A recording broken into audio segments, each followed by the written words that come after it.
Hi guys, Awesome Cow here. Move in. Today we're doing some what we're talking about wesnoth stats. Cavalryman. The Cavalryman is of human race. His traits are strong, quick, intelligent, and resilient. His HP is 34. Moves 8, cost 17.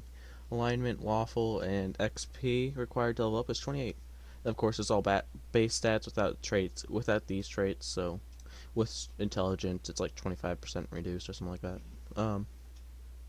Attacks. His sword.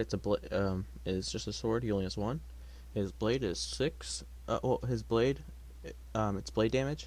So and it does 6 hit. Well, 6 damage, 3 hits, and it's a melee. Um, 1 second. And so as I said, it was about sword, blade. It's a melee. Resistances is 20% arcane. So like the white mage, and I can't remember all the arcane attacks. But blade 30% resistance, so he's pretty good against like grunts and stuff like that. Um, sword.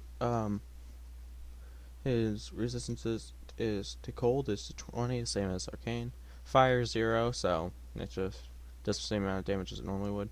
Impact 40, so he's decent against people like walking corpses. Like walking corpses, he's really good against. Because he takes 40% less damage by them. And his Pierce, it's negative 20. For those who don't know, negative 20 Pierce means he takes 20% more damage.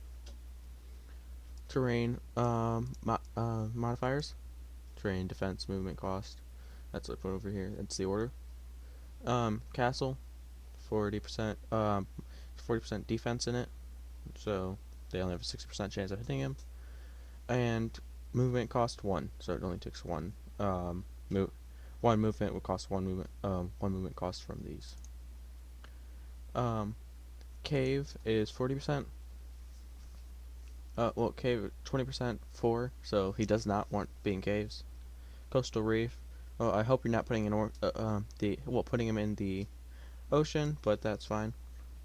He also has a special ability I forgot to mention, but I think it's like his when they're stacked on top of each other, like there's how you can sometimes get how the forward would work, like you can get it's flat ground and technically water, so it normally would take the best out of the two, but I think what happens for him is it's like maxes out at 30 or something like that. I can't remember what it was, but yeah, coastal reef 30% 3. Deep water 0%, can't move into it, can't and when he gets into it, due to glitches, he takes he'll attacks will always hit him.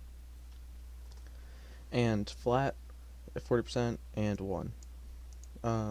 Forest 30% 3, frozen 30% percent 2. So you'd rather be in a forest. You'd rather be in a frozen than a forest because that's how Horse of the Night works, I guess. Fungus 20% 4, so you don't want to be in fungus. Hills 40% 2, so you'd rather be on flat than hills. Passable, same as deep water. Mountains, same as deep water. Sand 30% 2. Shallow water 20% 4. Swamp 20% 4. Unwalkable, same as deep water, impassable in mountains. Village, I don't know, I think it's autocorrecting the villager, but village 40% 1. Worst traits, best of worst traits: quick, strong, resilient, and intelligent. Intelligence really isn't that much important to him because he's so low to level up anyway. It's like 28 level 1 battles, or just like if you manage to get a kill on one of the targets. Resilience, he's not he already has a decent amount of health, but that's not his strong suit. His best thing is the scouting. And strong would be pretty good against him because it also increases health. Who can the Cavalryman could beat on the Drake team? Wins against the Drake Burner 3 of the 2 times, and wins against the Drake Glider 3 of the 3 times. Saurian Augur 2 of the 3 times. Lose against the Drake Clasher mainly because of that first attack Pierce ability it can hit 4 times, and it's basically a spearman. So it's pretty hard to beat him because he has a ton of health too. Drake, but he has no range, so that's where you can pull ahead. Um, Drake fighter three times. It will win against him, and Drake skirmisher three times because skirmishers all they have the pierce attack, all of them. Um, Wins against on the Naugan Allegiance side. Um, 2 or 3 times Dwarf fighter because the best thing they could do against him is just a blade. Their hammers are basically useless because of the impact reduction. Footpad three times. Um, it wasn't even close because both their attacks are impact and they have weak health. Both good for movement, so Footpad can outmaneuver them if they're in a forest. But on flat ground, he could probably get up close and destroy him. Dwarvis Ulfsarker three times because his reduction to blade, and it normally only does 40% damage 4 damage anyway. But um, if you don't know about the Ulfsarker, he has the Berserker ability, which makes him attack 3. Well, it makes him attack until one of the two or die, or one cancels it out with a stun ability. Poacher 2 or 3 times wins. The only reason it didn't is because they got some it got lucky on the second one, so it's probably about a tie there. But yeah, it's because of Poacher's ability with bows. So yeah, Thief three times because it didn't utilize its backstab ability. This was all tested without abilities and everything. But Dwarvish Guardsman would be three times it would hit. Well, three times it would lose because it's the. I underestimated it a lot because its level ups aren't the best, but it's pretty good with against most things so far. Dwarvish Thunderer three times. That they got really lucky with their blast because I think they hit like they hit like 2 times in a row for 2 of the things, and one of them hit both of them. Well, one of them hit one of them, and then they hit on the third turn. So who the Cavalryman can be on the Loyalist team? Wins Fencer three times because that's blade ability. Although I think it should be Pierce, but who am I to call? Horseman 2 or 3 times. Mage 2 or 3 times. Horseman. That surprised me. Because his ability is Pierce, but he has a charge damage, so he takes double back, but he deals double. I guess he's not very good at hitting or something. He's not. Well, they didn't land many attacks, so I think it's out of tie there. Oh yeah, this is a Loyalist team. I don't know if I mentioned that. Mage 2 or 3 times, which it's a tie because if you look down at the Rebels team, it's 2 or 3 times losing against. Bowman, three times, because the Pierce ability. Spearman, same reason. Heifer Infantryman, they just have too much health. There's nothing you can really do against them. Even with the impact reduction, wasn't even a close fight. Merman Fighter, this surprised me, but then again, I should have realized that because of the Pierce. This was on flat ground while they were on flat ground too, so Merman Fighter had like a 70% chance of being hit. Goblin Spearman, three times, doesn't surprise me. Naga Fighter, three times, didn't surprise me because of the blade.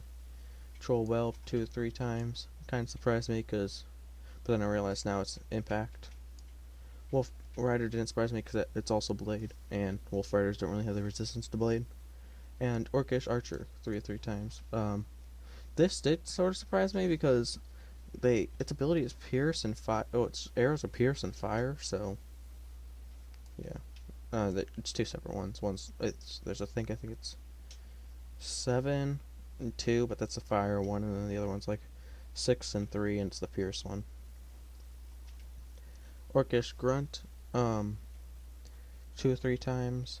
It's not that didn't surprise me very much because all they have is a little bit of health, and their blade attack. Loses against the Orcish Assassin. That surprised me because Orcish Assassins do quite a Orcish Assassins are hard to hit, and they have the Marksman Pierce ability. So yeah.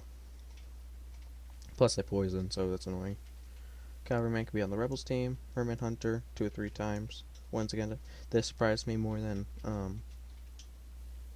Well, this really surprised me because up here, if you look at the Loyalist team, um, it lost to the Moran fighter, but I guess it just because these I guess it did attack first or whatever. Oh, a shaman 3 times doesn't surprise me because both their attacks are impact, but and it's just a healer anyway. Scout, I thought they were pretty even matched, so it doesn't really surprise me with the first attack. Elvish fighter 2 or 3 times. It's that was interesting because I think it was really close, but I think normally it would have won because it just got really lucky. Elvish fighter, well, archer 2 or 3 times. Same as poacher, but it does more damage. I think it costs more though, so yeah. Wos 3 or 3 times. That has a regenerative ability. That's hard to beat that on a one-on-one. It got really close on all three of them, but it was just too much. Mage 2 or 3 times, so it's about, that's a setup here. It's about a tie. Um, when's it on the undead team?